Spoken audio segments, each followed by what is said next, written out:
Braverman bites back. The former Home Secretary launches a furious attack on Rishi Sunak after her sacking yesterday, claiming the Prime Minister signed up to a secret pact to deliver the policies she wanted, and now accuses him of betraying both her and the country. Also tonight, former Culture Secretary Nadine Dorries tells me Sunak was wrong to sack Braverman and says the Prime Minister is irritable, quick to anger, and that it's part of a wider problem for him. And Labour have confirmed tonight the party's position on the Israel-Hamas war will be put to a vote in Parliament tomorrow. But can it prevent frontbench resignations? I'll be speaking to the Shadow Business Secretary, Jonathan Reynolds. All that and more with Alistair, Burt and Jacqui Smith, who will be with us for the next hour. It's Tuesday, I'm Sophy Ridge, live from Westminster, and this is the Politics Hub.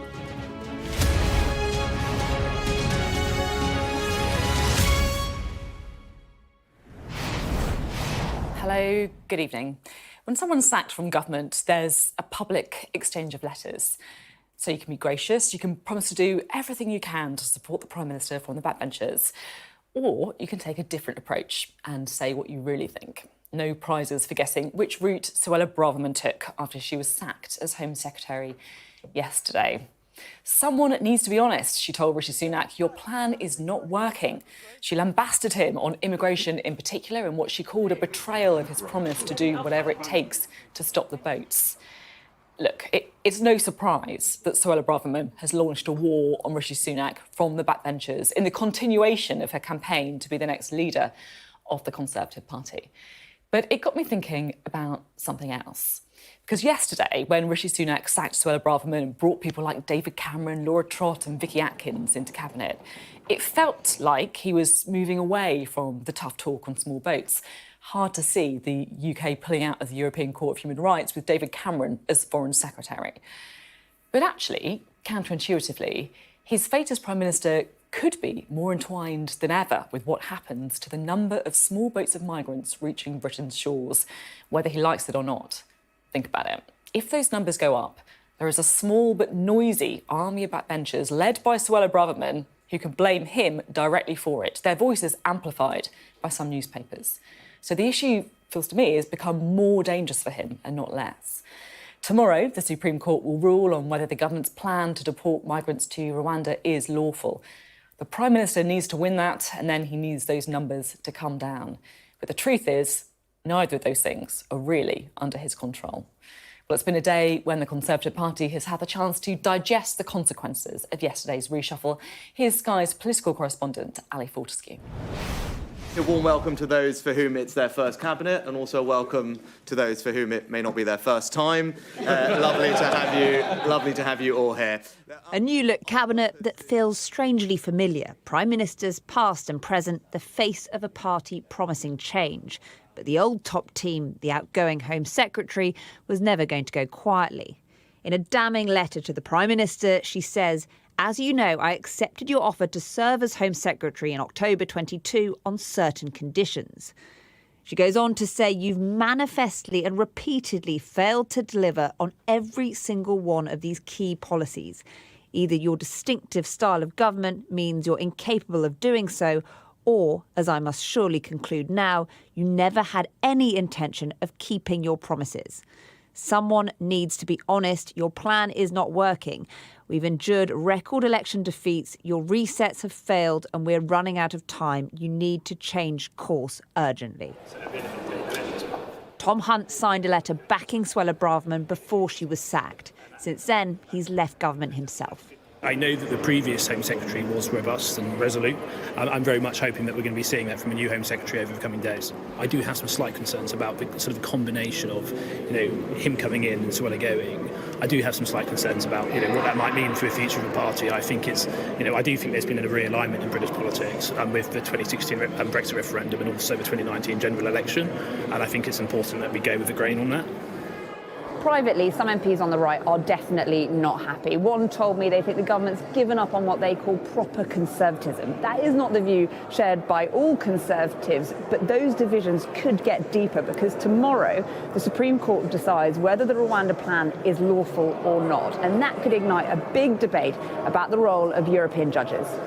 The idea of processing asylum seekers thousands of miles away in Rwanda has been grounded for more than a year. Tomorrow, the highest court in the land will decide if it's legal. As small boat crossings tick up, it will be a flashpoint in the argument about immigration. Do you think the new top team's the right team to stop the boats? I've got 100% confidence in James Cleverly. He's a clever man. He knows his stuff. He's been round the block a few times. He's a good friend as well. I think he can stop it. I think the foundations have been put in there anyway by Pretty and Suella. Happy with the direction the party's going in? Party's marvellous. At a meeting about economic growth today, the Conservative right regrouped. What do you think of the new look cabinet? We wouldn't be the one I've chosen. This is a party that's divisions run deep. The PM's response to the Home Secretary was short. He thanked her and said he believes in actions, not words. Whether or not she still yields power, it's clear Suella Braverman hasn't gone quietly. Ali Fortescue, Sky News, Westminster.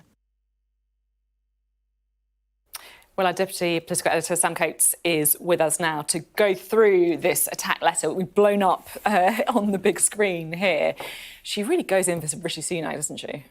That's right, Sophie. Now, normally, when you get a resignation letter, it comes an hour or two after the event. This one has taken 24 hours.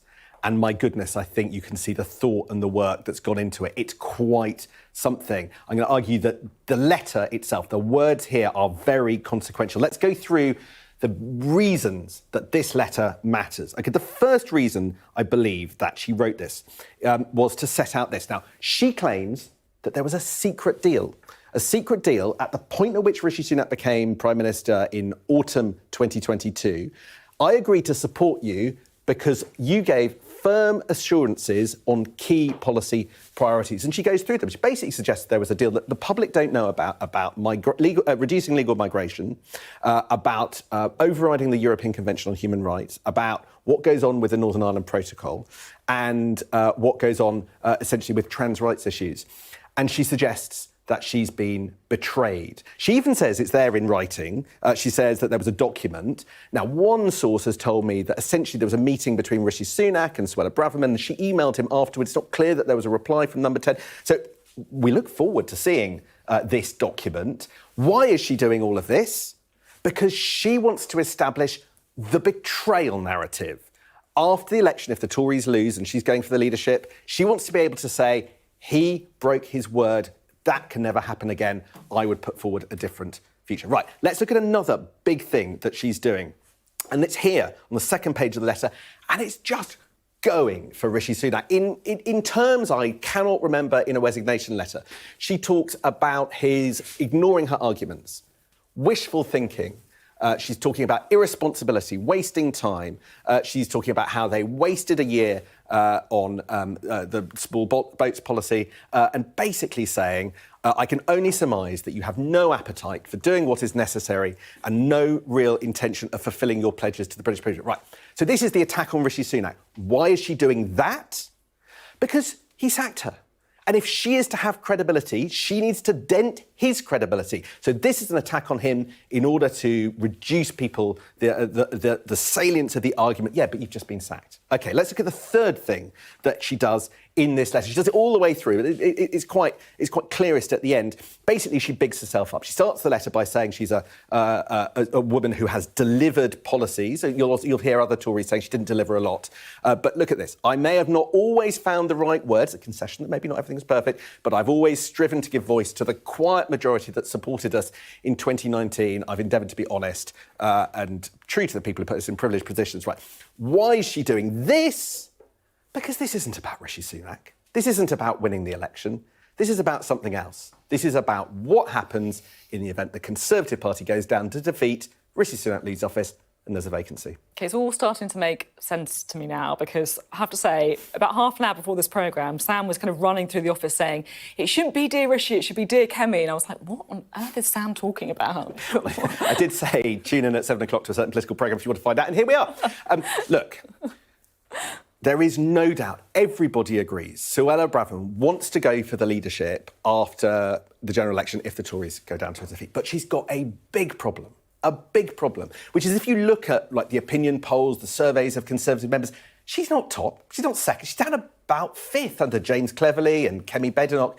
She needs to galvanise supporters. There isn't some great army of Tory MPs about to go over the top, more than 30 supporters, to oust Rishi Sunak, put in letters of no confidence, change the leadership again. That's for the birds.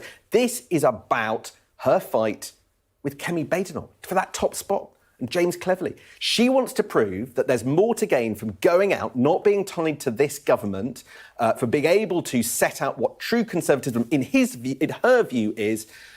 This is a letter designed to put Kemi Badenoch on the back foot and to try and claw back some of that support. Read it through that prism. Dear Kemi, not dear Rishi. Over to you, Kemi Badenoch. Sam, thanks very much for going through the text of what, as Sam was saying, an absolutely extraordinary letter from Suella Braverman. Some of the grandees are also pretty unhappy, I have to say, as a result of her sacking. A little earlier, I spoke to the former Cabinet Minister, Nadine Dorries, about the reshuffle, and of course, you've probably seen some of it by now, her new book. What I think's happened with David Cameron is that, it was difficult for him because he once said that the biggest next scandal would be lobbying. This is the time of the MP's expenses crisis. And, of course, he found himself in the middle of a lobbying scandal with the whole Greensill thing. And I think that would have made it very difficult for him to have been popped into the Lords, because I think it would have been difficult to have passed the HOLAC vetting system, or process rather. So I think what's happened is it's just been, it's a job that's been created for him to pop him into the Lords. And, if you're from Eton, that happens. The conversations just happen behind the scenes. And, you're from Eton, we'll just pop you into, don't worry, we'll give you a job. That will sort all that out. You'll be in the Lords. So I think that's very much kind of what's happened, to rehabilitate his reputation. And, frankly, he made a mistake over the whole Greensill lobbying thing. It was stupid, it was ridiculous, but, to be charitable, he made a mistake. And it has tarnished he was Prime Minister for 11 years, so it did tarnish his reputation. And I think that, does he deserve it? Well, I think anybody who's served as Prime Minister, which is a very tough job, deserves to be in the Lords. You haven't made it into the Lords. Oh, that's different, I'm from one of the most deprived areas in Liverpool and went to a secondary modern school. So there are no behind-the-scenes conversations, there are no jobs created if somebody doesn't like you. But actually, It was blocked by Rishi Sunak, right? It was blocked, it was completely. I mean, Rishi Sunak did something that no Prime Minister has ever done before.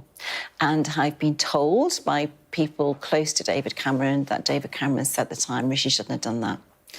He's broken a precedent, and he's set a dangerous precedent for the future, because now other Prime Ministers feel they have the right to interfere in their predecessors' lists, and it's a dangerous game to play, but Rishi played. And I absolutely know what happened to the last letter, and it was just blocked by those people around Rishi who said to him no.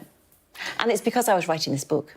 I mean, do you think... there are some people who might be saying, look, you got it in for Rishi Sunak now because you're bitter that your peerage was blocked. Yeah, no, I don't know why anybody would say that. I started writing this book before the peerage was blocked. So I don't know why anyone would say that. What I'm kind of concerned about, I suppose is the better word, is, in 2019, Boris Johnson delivered 365 MPs back to Parliament, Conservative MPs. He got a bigger percentage of the vote share than Tony Blair did in the 97 landslide. We won the biggest Conservative majority in 40 years, a generation. We were going to govern for the country. And what's happened since is, this group of men have installed Rishi Sunak, who they decided 7 years ago would be Prime Minister, by the way, and they just used Boris to get the majority, to get Rishi in. And all the evidence for that, legally checked, is in the book. They wanted Rishi in, and they kind of they dumped. The first thing they did was dump social care. I mean, at the same time, though, you're talking about delivery on things like levelling up, on things like social care. Boris Johnson's got to take a bit of responsibility for that, hasn't he? I mean, he was Prime Minister. What did he achieve? So social care was due to be launched weeks after he was removed. The same with the online safety bill. It was ready to go, but that was stalled and diluted and watered down. There's so much that we've lost that we went to the country with the manifesto for in order to win such a big majority. It was a vision. All it's about now is personalities and and manoeuvring. It's like the Conservative Party has become a big HR department. It's like various people who have their own personal ambitions are now being satisfied before we lose in a catastrophic general election.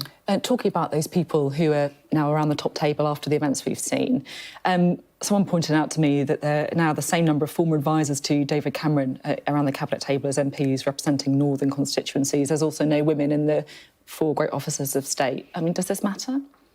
Oh, it absolutely does. This now is about let's do what we can for our friends, the right people to get us through to a general election. It's shameless. It's divisive. You know, I've heard from MPs in Northern Wall seats who took their seats from Labour for the first time in a generation, who are just like, what is going on? How do they go to their constituents and say, you know, that this is a good thing, this is that the Conservative Party has changed for the better? Rishi was supposed to be the change candidate. Is this what he has changed for? Is this it? Was it right to sack Suella Braverman? What's your take on that?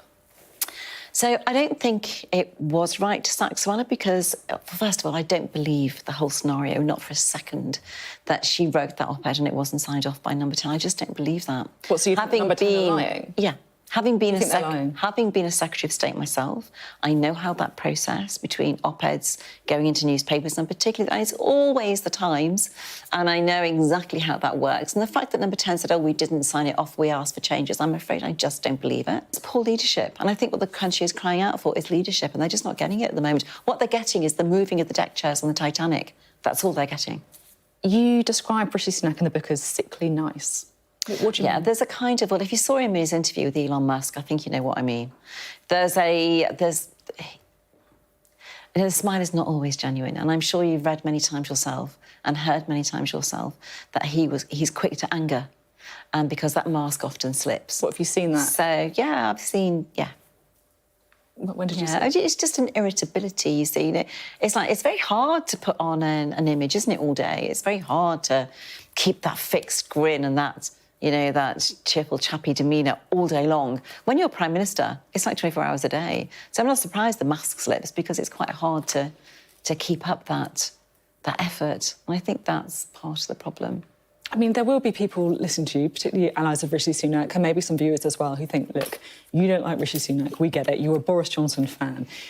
This is coming off a little bit like sour grapes, the attacks on him. What would you say to that? I completely understand that, and I wish it didn't. But the one thing I've done with this book is I've researched how Rishi became Prime Minister. You say Michael Gove's the puppet master.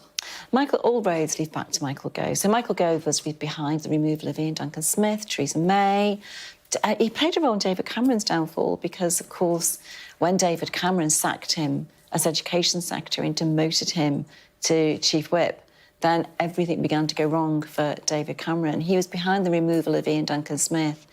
I mean, you know, read the book. It's all in the book. But all roads lead back to Michael Gove, who's had Dominic Cummings by his side for, 23 years? They're inseparable. It feels to me that sometimes, and tell me if you think this is fair or not, people don't always take you seriously in Westminster, in the media, amongst your other MPs as well.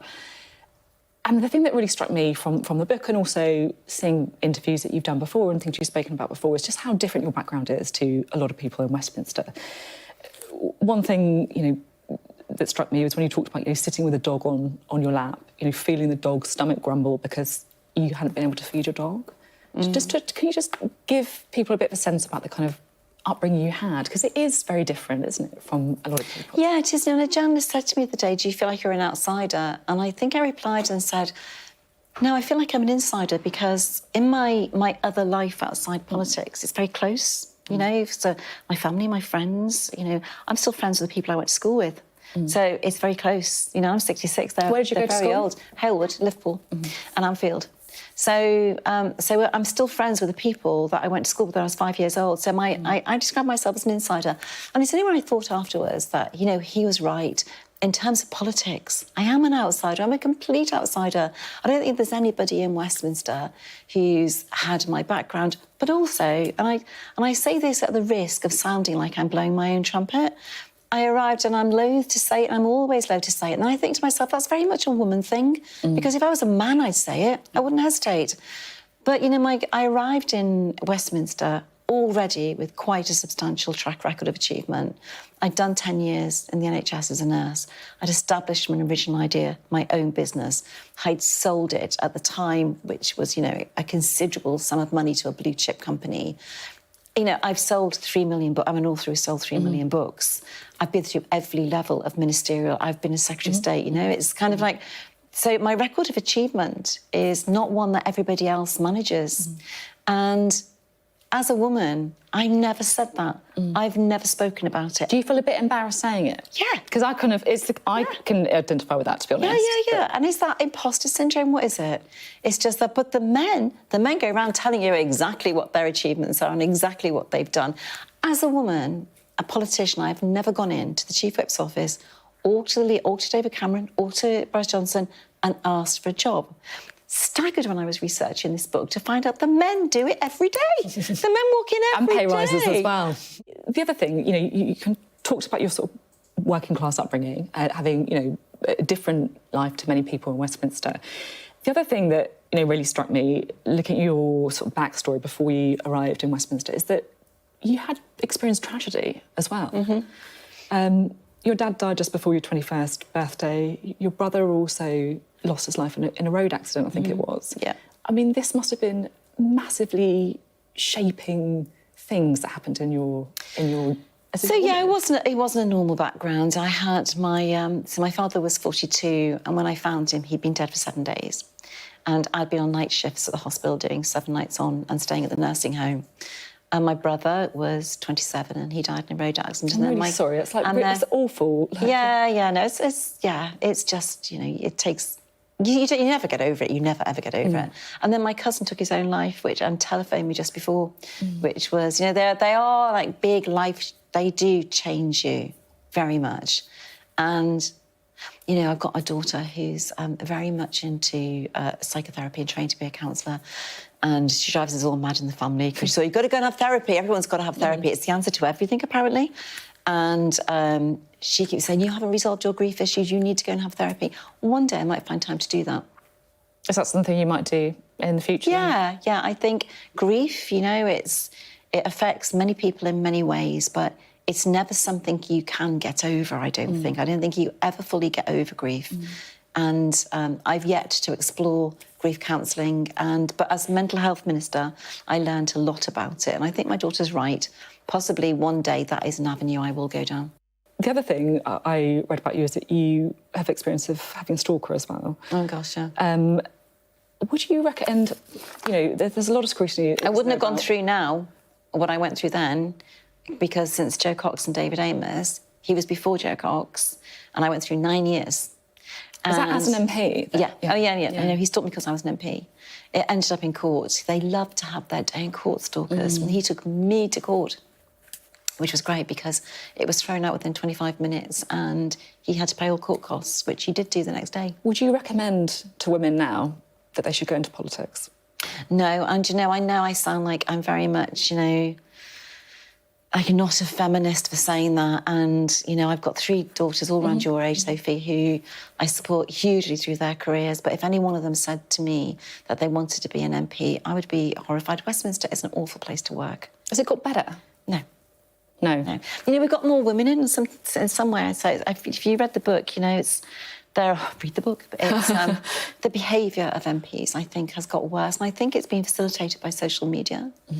And social media has made a huge difference to both the role of an MP and what the workplace is like, full stop, And I think it's, Westminster's a pretty gross place. It's like overrun with rats and mice.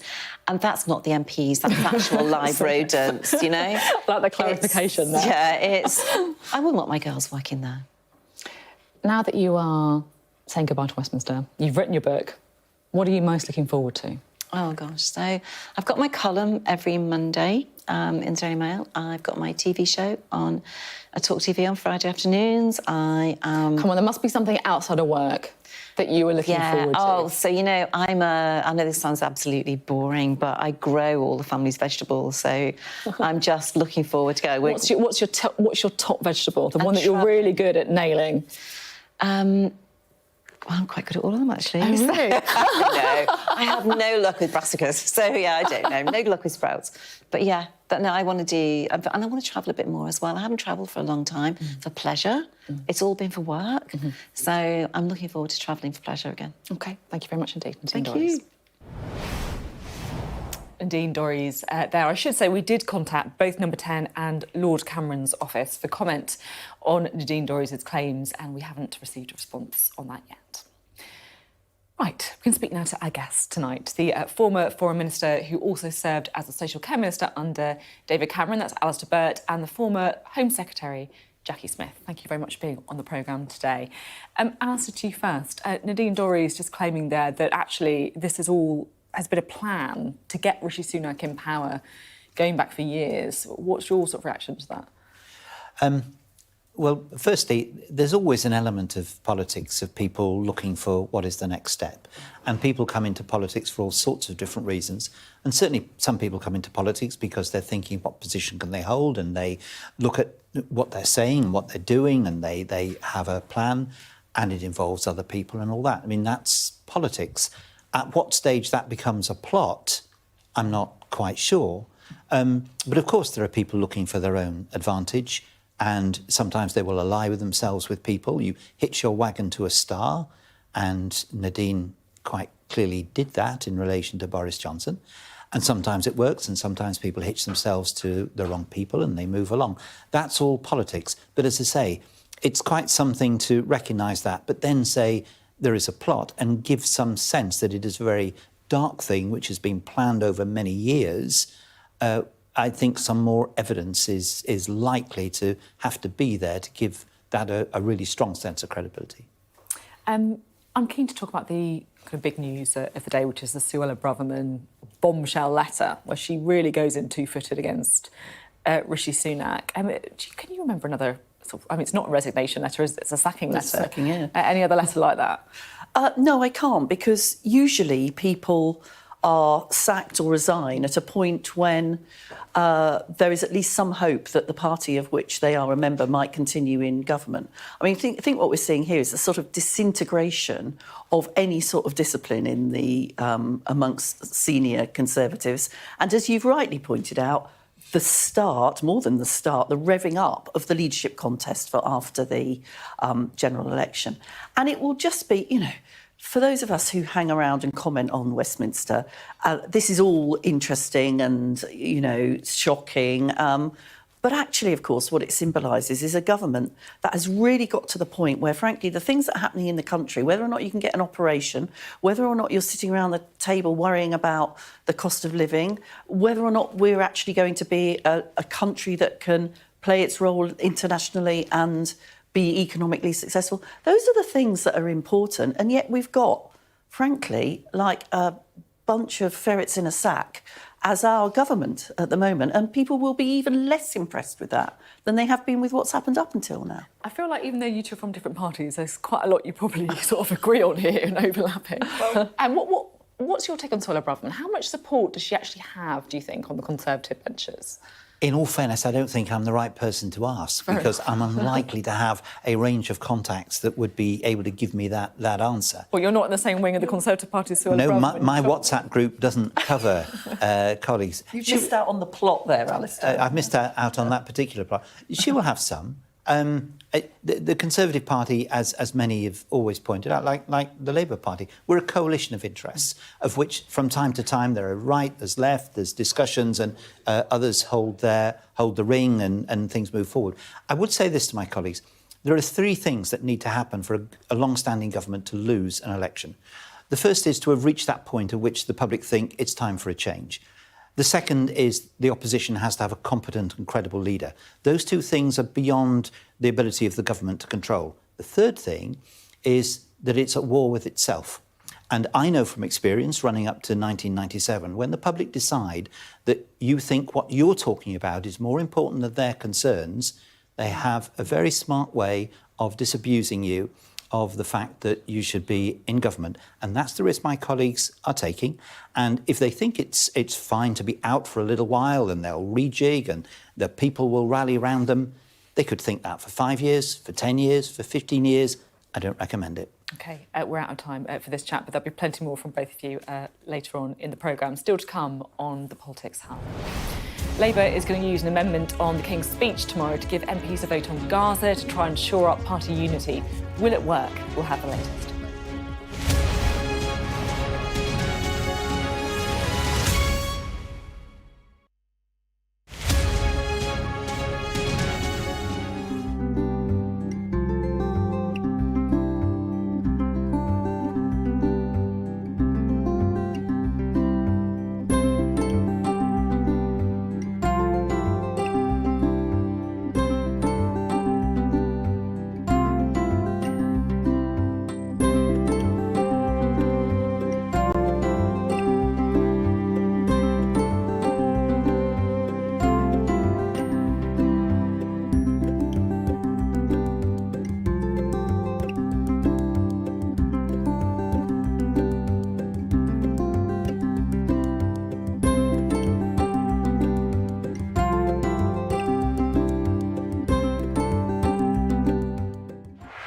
Play Sky News. From the Sky News Centre at 7. Now that you're up to date, we can go into a bit more detail. Things can change incredibly quickly. Taken by surprise. Have you ever known a moment like this in British politics before? Yes. Cheers. We'll start with breaking news. Let's get the latest on the ground. So, by the end, we'll hopefully all understand what's going on in the world just that little better.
So, welcome back. Well, Labour have confirmed tonight that Keir Starmer will put his party's position on the crisis in the Middle East to a vote tomorrow. The amendment on the Israel-Gaza conflict will call for an urgent pause in the violence, with the Leader's office hoping it will win round front benchers who are uncomfortable that he hasn't called for a ceasefire. Well, in a moment, we'll hear from the Shadow Business Secretary, Jonathan Reynolds. But first, let's get the latest from our political correspondent, Tamara Cohen. Tamara, what's Labour doing? So Labour is now going to give MPs a vote on the position in Israel and Gaza, and they're putting forward their position, which they hope that Labour MPs will vote for. We expect it will be a 3-line whip. So if they don't support it and they are on the front bench, so they're a shadow minister or aide, they will have to give up their post. The difficulty that Keir Starmer has got is that a number of Labour MPs, including some frontbenchers, don't agree with the position that he set out at some length in a speech 2 weeks ago, in which he said that despite him understanding why people wanted a ceasefire, they see terrible images on their TV screens, they feel desperately for all the civilians in Gaza involved. He said it was not the right decision at that stage because he said it would embolden Hamas and encourage them to carry out more attacks on Israel of the dreadful sort we saw on the 7th of October. So he said the answer instead was to look at how to increase humanitarian aid. Now, the final draft of what Labour's putting out to MPs yesterday is still being tinkered with, I think. But from what we've been told about it by Lisa Nandy, who's in Keir Starmer's shadow cabinet, and others, is it's sort of inching closer, I think. They're going to be saying that they want an urgent pause in the violence. They don't use the word ceasefire anywhere, but they say they want an enduring cessation of the violence and that these humanitarian pauses need to be longer. I asked if she meant days or weeks rather than hours, and they aren't putting a a timescale on that. So I think it's a way to try and say to some of those shadow ministers who support a ceasefire, look, it's pretty much what you want. It's just not in those words, to try and stop them from voting for other amendments put forward by the Scottish Nationalists, put forward by left-wing Labour MPs. But will it win them round and avoid a challenge to Keir Starmer's authority? Yeah, really interesting, isn't it? A critical moment for Labour tomorrow, a deeply split party on this tomorrow. Thank you very much indeed. Still to come on the Politics Hub. We'll have lots more reaction to that vote after the break, because we're going to be hearing from the Shadow Business Secretary, Jonathan Reynolds.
Well, we heard from Tamara before the break that Labour MPs will vote tomorrow on the party's position on Gaza.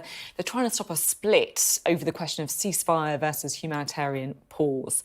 Well, a little earlier, I spoke to the Shadow Business Secretary, Jonathan Reynolds, to find out more about the plan. I did start, though, asking him about his reaction to that letter from Suella Braverman. What do you make of Suella Braverman's letter to Rishi Sunak? Honestly, I'm just sick of them all. I mean, she should never have been appointed. That is absolutely clear. Some of the accusations that she's making about deals and documents, perhaps, obviously we're going to learn more about that to begin with. But if anyone had any doubts, I mean, a reshuffle is always a little bit of a reset. I think that was the Prime Minister's intent this week. If anyone had any doubt, this government has run out of steam, run out of ideas, just going to fight each other until we get that general election. There's no doubt now. And I think people are genuinely desperately wanting the chance for them to have their say on the future direction of this country. And they will just look at this and the whole of the political system, they will think, God, what is this? When we've got so many important things to be talking about, is this the way politicians should behave? The meat of her letter, if you like, is around the PM's immigration strategy. And, of course, we've got the ruling tomorrow by the Supreme Court on whether the government's plan to deport some migrants to Rwanda is lawful or not. Do you want to see the number of small boats come down? Yes, we don't want illegal immigration to the UK, but our problem with the Rwanda scheme as put forward has always been that it's just not workable. Yeah, but at the same time you say that it's not workable, but if the numbers do come down, if the Rwanda scheme is implemented, then you still say that you're going to get rid of it. So it doesn't seem like it is about whether it's workable. It's or not, a big if it does work. Okay, if it we does, haven't. That's like it. saying if the whole government was suddenly turned to one that was very successful, would we view it differently? I mean, we do not believe it's a deterrent. We don't believe the figures show it has been. Well, it hasn't started yet. Don't know. But the government themselves, by claiming it has been a deterrent, by the fact they've put it forward as a plan. But if you look at what they've even said in terms of the numbers it would cover versus the sheer amount of people coming to the country, it's not a viable strategy, and you can't get away from the fact. Rather than these sorts of gimmicks, you need to be able to put the resources into a proper claim system, more capacity, go through those claims. If people should be in this country, great, let's not have them in hotels, let's have them integrated into society, and if they're not entitled to be here, they've got to leave the country. And you've got to address that core failing of the Home Office and the whole government on this issue, and gimmicks will not do that. That's why we believe it's unworkable. Now, I want to talk to you about the war in the Middle East. Labour's putting forward an amendment on Gaza to vote for. What exactly is it? Well, the amendment that we will put forward as part of the King's speech will reflect the very detailed position that Keir Starmer put out in his Chatham House speech, which is that we believe a humanitarian pause is essential to get aid into people who need it. There's clearly a humanitarian catastrophe taking place. But that the reason that is a better way to address that catastrophe is it doesn't freeze the conflict, it doesn't ignore the plight of hostages, it doesn't ignore the horrible events of October 7th, and it doesn't take away Israel's right to defend itself. What's the difference, then, between a humanitarian pause... I think that's a really important question. A humanitarian pause literally stops the violence to get the quantity of aid in that is necessary. I think everybody wants to see that. A ceasefire would freeze the conflict as it is. So it's about timing, is that right? Like I don't think so. No, I don't think so. I think humanitarian pause would have to be long enough to get the quantity of aid in that is necessary. A ceasefire, to me, implies you freeze the conflict as is, the Hamas threat is still there to Israel, the hostages are still there. It sounds, if you're saying it's not about time frame, sorry, forgive me, it sounds like that's exactly the same. Well, I really don't believe it is. I think that is why there is so much conversation around it. So what specifically is different? Is it the area? Is it like a local area? And if you humanitarian pause? It's about... Is it the length of time? What is it? A humanitarian pause allows the quantity of aid to get in that is necessary. That doesn't mean anything, does it? Well, no, I believe it does. I mean, Gaza gets aid every day, but it's clearly not getting to people on the scale that it's needed. So but Gaza it's a cessation of violence has aid coming into it, around correct? But so I don't understand what that means in practice. A ceasefire is a freezing of the conflict. The hostages aren't addressed. The terrorist threat to Israel is not removed. So how do you address the conflict and the hostages in a humanitarian pause? Well, I believe in the humanitarian pause you get the aid in. It's not going to remove Israel's ability to go in and try and get those hostages. Well, I believe that if you... Come on, you're dancing on a head. No, I don't think there is. I think this is why... Let's be clear, humanitarian pause is the only viable vehicle on an international level at the minute that is being... Sounds like it's just a different word.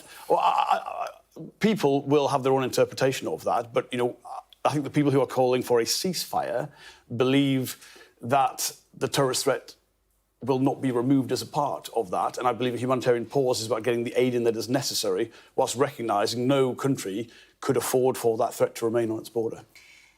An SNP amendment is always also potentially going forward, calling for a ceasefire.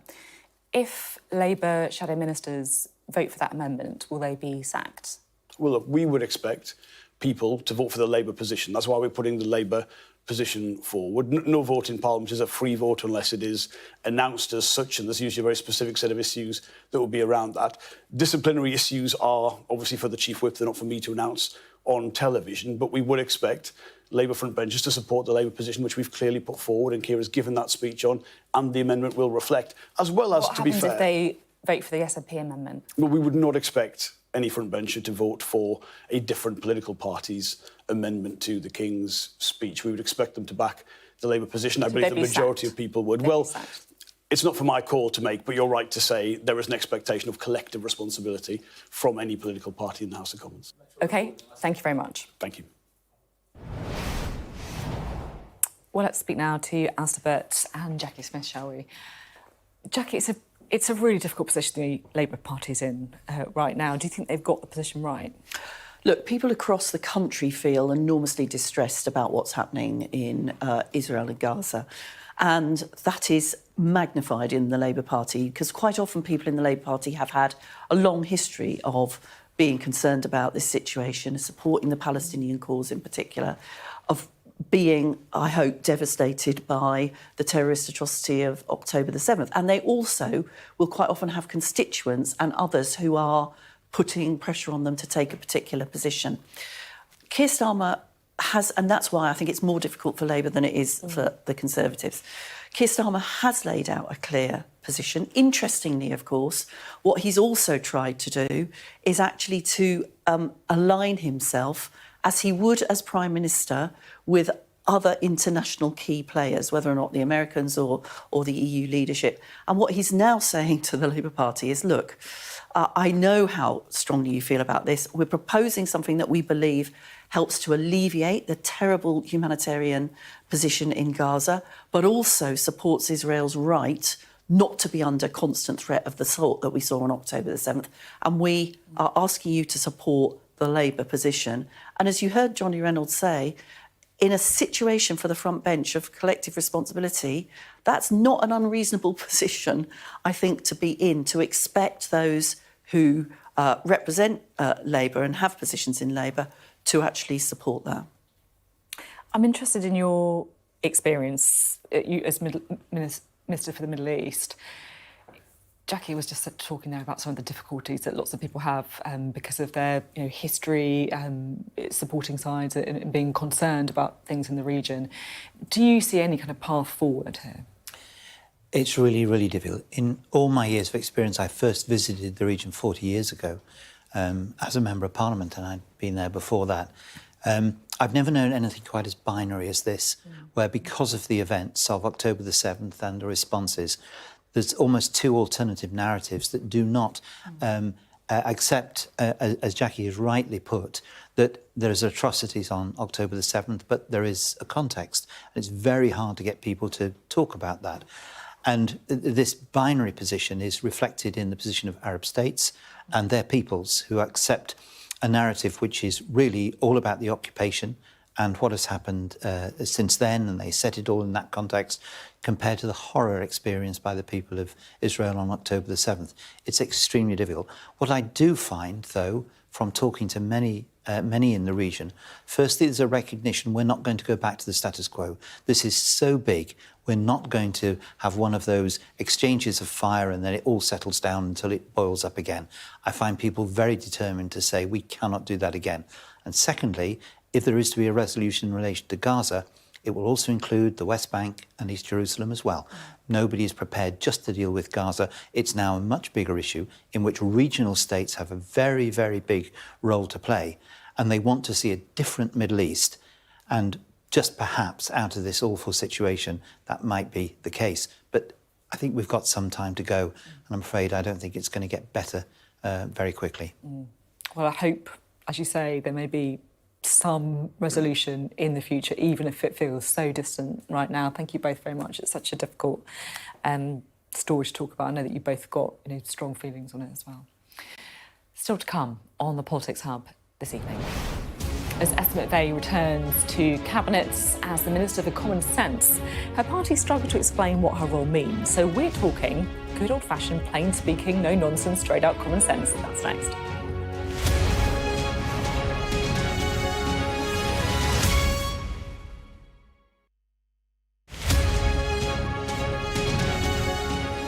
This script, I'm gonna teach each and every one of you to be the best. This is the greatest company in the world! That scene, was really positive and amazing, empowering kids to become great salespeople, and I got to crack the code for how to train them effectively. Obviously, there's things that happened afterwards that weren't so great, but I look back at that moment with pride.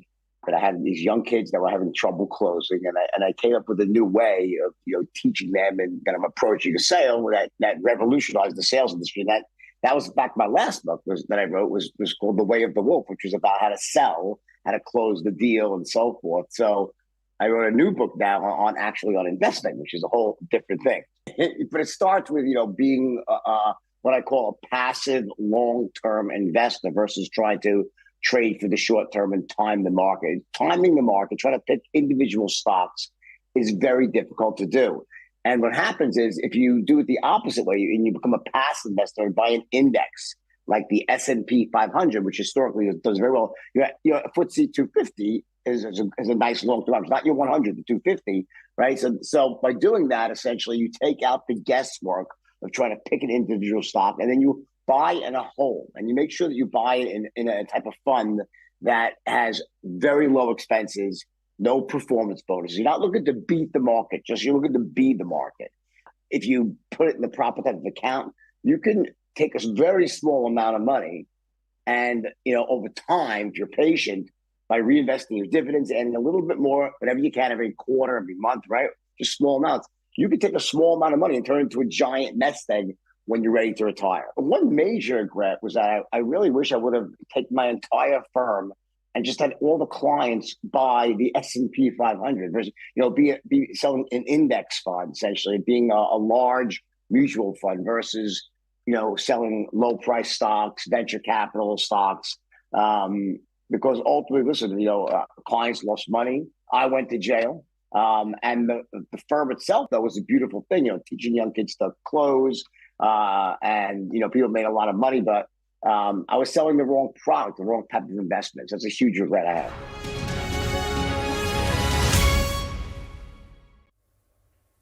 Hello, welcome back. Now, Esther McVey is the new minister without portfolio in the Cabinet Office.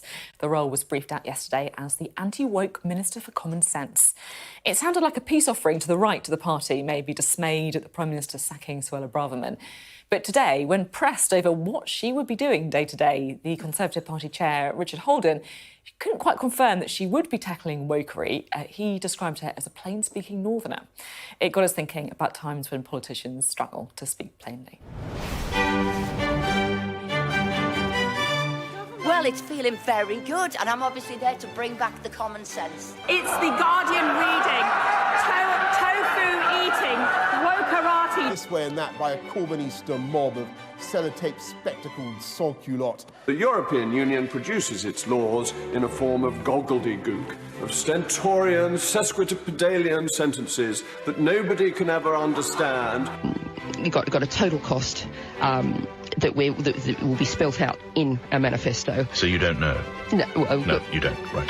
Good to discuss the major issues of state with you, Lord Prescott. Biscuits and pens we ended on there. Yesterday I went, as we all must, to Peppa Pig World. I love the old Richard McVey. That was amazing. I love that. And I do have a certain amount of sympathy for people who got their tongue tied there, because I have so many moments of that as a broadcaster, I have to say, that my team were much too nice and polite to put into the tape. So thank you very much for that as well. Let's talk now to our plain-speaking guests, shall we? Alistair and Jacqui. Alistair, what is this job? Can I take a glass of water? Yeah, you can. Take a moment. I think that's a normal thing. I don't know. I mean, it's being very straightforward. It's absolutely fascinating. I've never come across anything quite like this. I work on the basis that the government tries to project an image that all of what it says is common sense in relation to the policies it's seeking to deliver, and presumably they see that Esther can put this in a particular form and use it to amplify what the government is already doing in common sense terms. You know what, that's actually a great description of it, I have to say. I've been around a bit. I wish that was what it was, Alistair, but I suspect it's got more... I mean, you can sort of envisage civil servants thinking, am I producing a briefing for my minister on, you take your coat off when you're inside, otherwise you won't feel the benefit when you go out, and don't keep eggs in the fridge because you could just keep them on the side. And make a note of this is great advice. All good common sense from me there. This is good. I mean, it's It is, unfortunately, it's yet further evidence of a government that has sort of run out of ideas, because whatever Richard Holden tried to avoid saying, this is all about the culture war. It's all about thinking, oh, goodness, we haven't got any good ideas, so let's find some wedge issues. Let's worry people with something. Let me just challenge the representative of the Labour Party here. Are you saying that, should you come to office, you won't have anybody talking common sense? I think the public ought to know. As you rightly say, Alistair, we will have a whole ministerial team full of common sense. That's what we're already doing. So what, you're going to abolish the Minister for Common Sense? Yeah. I think we need to let people know. Obviously, I'm not allowed really to make any commitments, but I'm going to boldly say that Labour will get rid of the Minister for Common Sense, and common sense will be imbued throughout government when we have a Labour government. It's a catchier name than the Minister without portfolio, though, right? What does that actually mean, Minister without portfolio? What is that? Well, it's quite interesting because previously, of course, that's the type of minister that was known as the Minister for the Today programme. Right. Now, of course, we've got the Minister for GB News, actually, rather than the Minister for the Today programme. Yes. It just means you can float about, and it's often associated with, say, the chairman of the party, someone who can take the opportunity to speak about a whole variety of things rather than just be focused on one particular thing. Always, of course, speaking with common sense. What did you make about the... I wanted to ask you earlier, and I ran out of time, but what do you make of the comeback of David Cameron? Oh, now we're on to something serious. Genuinely really good. I served in the Foreign Office with him. He asked me to be the Minister for the Middle East. We then went through this very difficult period in with the so-called Arab Spring and everything, a whole series of very serious things. I think he was right to take a challenge to Parliament in relation to Syria. We have seen what happened because of the decision that Parliament took, with terrible circumstances that followed in Syria. Foreign affairs is quite hierarchical in that the clout he will have as a former Prime Minister will serve him very well in the huddles that you have with senior colleagues. He'll be able to use his past experience and people listen to him. There's rarely been a more serious time. We have the war in Ukraine, what's going on in the Middle East. I welcome the appointment, and I think it's put the national interest first. We know it's disturbed some feathers in the Conservative Party, but the Prime Minister put the national interest first, and I think it's a good appointment. You're hoping this is going to pave the way for more former party grandees being given peerages? I don't know what you're talking about, Sophie. I don't know what you're talking about.